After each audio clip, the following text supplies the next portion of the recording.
नमस्कार दोस्तों, आज हम इस वीडियो में बात करेंगे कि दुनिया में पृथ्वी के तापमान में निरंतर वृद्धि क्यों हो रही है। क्या इससे प्राणी जगत धीरे धीरे खत्म होने वाला है। चलो दोस्तों, वीडियो शुरू करते हैं। सबसे पहले हम बात करें ग्लोबल वार्मिंग या वैश्विक ताप वृद्धि क्या है। चलो इसे हम आसान भाषा में समझते हैं। जब वायुमंडल में ग्रीन हाउस गैसें जैसे मीथेन, कार्बन डाइऑक्साइड और क्लोरोफ्लोरो कार्बन जैसी गैसों के बढ़ने के कारण पृथ्वी के औसत तापमान में निरंतर होने वाली वृद्धि को ही हम ग्लोबल वार्मिंग या वैश्विक ताप वृद्धि कहते हैं। इसकी वजह से ही जलवायु परिवर्तन होता है। जैसा कि आपने अक्सर सुना होगा कि जलवायु परिवर्तन हो रहा है। हम इसे आसान भाषा में समझें। परिवर्तन होना प्रकृति का सिद्धांत या नियम है। अब हमारे लिए यह जानना जरूरी है कि हमारी जलवायु में पिछले कुछ सदियों में धीरे धीरे बदलाव आ रहा है और मौसम में अब बदलाव हो रहा है। जैसे हम कुछ उदाहरण से समझें, भारत के 3 प्रमुख मौसम सर्दी, गर्मी और बारिश हैं और 4 ऋतुएं होती हैं। इसी तरह यूरोप में साल में 4 मौसम होते हैं: बसंत, गर्मी, पतझड़ और सर्दी। इन मौसमों का अपना आने का एक समय होता है, लेकिन कुछ दशकों में हमने देखा है कि बारिश का ढंग बदल रहा है। गर्मी का मौसम बहुत लंबा होता जा रहा है और सबसे बड़ी बात यह है कि यह सब पूरी दुनिया में एक साथ हो रहा है। इन्हीं सभी घटनाओं को हम जलवायु परिवर्तन के नाम से जानते हैं। क्या आपको पता है, पिछले 8 सालों में वैज्ञानिकों ने दुनिया के करीब 88,125 अध्ययनों के परिणाम की पुष्टि करते हुए कहा है कि 99.99% इंसान ही ग्लोबल वार्मिंग या वैश्विक ताप वृद्धि के लिए जिम्मेदार हैं।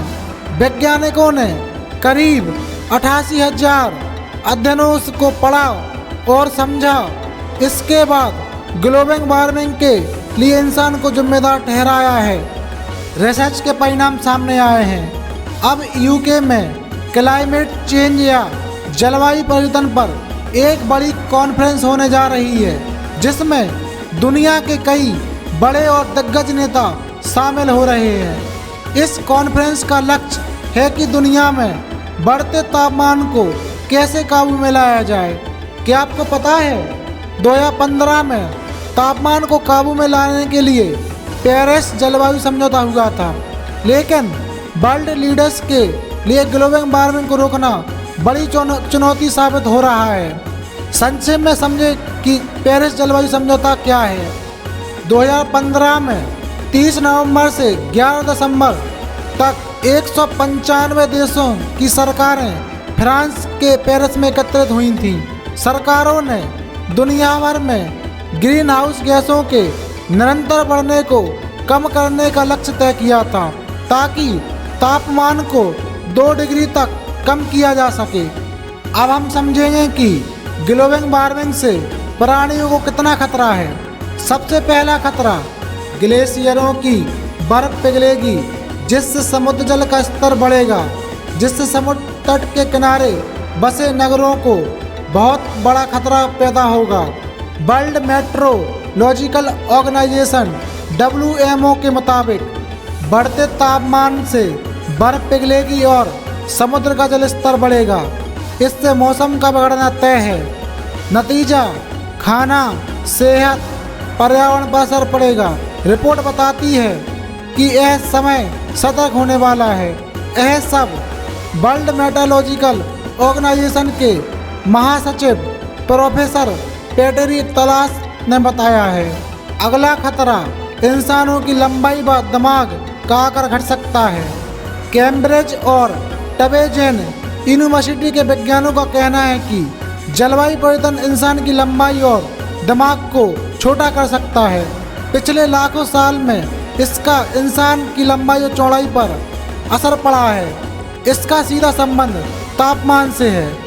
इस तरह से साल दर साल तापमान में वृद्धि हो रही है, जिससे गर्मी बढ़ रही है, उस पर वैज्ञानिकों की यह रिसर्च हमें चौकन्ना करने वाली है। अगला खतरा 40% शार्क और रे मछलियां विलुप्त होने की कगार पर पहुंच जाएंगी। अंतर्राष्ट्रीय वैज्ञानिकों की रिपोर्ट के मुताबिक मछलियों पर 8 साल में हुई रिसर्च सामने आई है।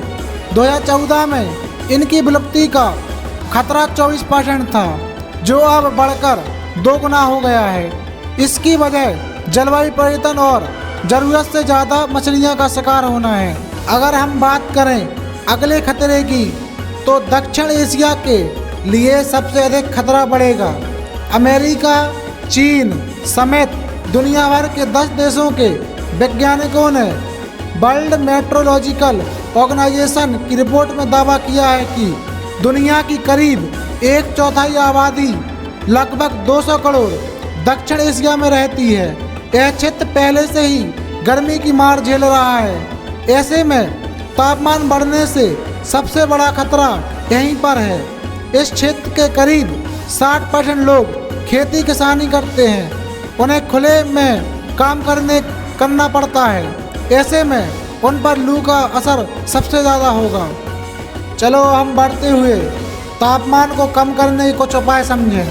पेड़ों की कटाई को रोककर और अधिक से अधिक वृक्ष लगाकर हम इस खतरे को कम कर सकते हैं। ग्रीन हाउस गैसों के उत्सर्जन को हम कम करके इसके खतरे से बच सकते हैं।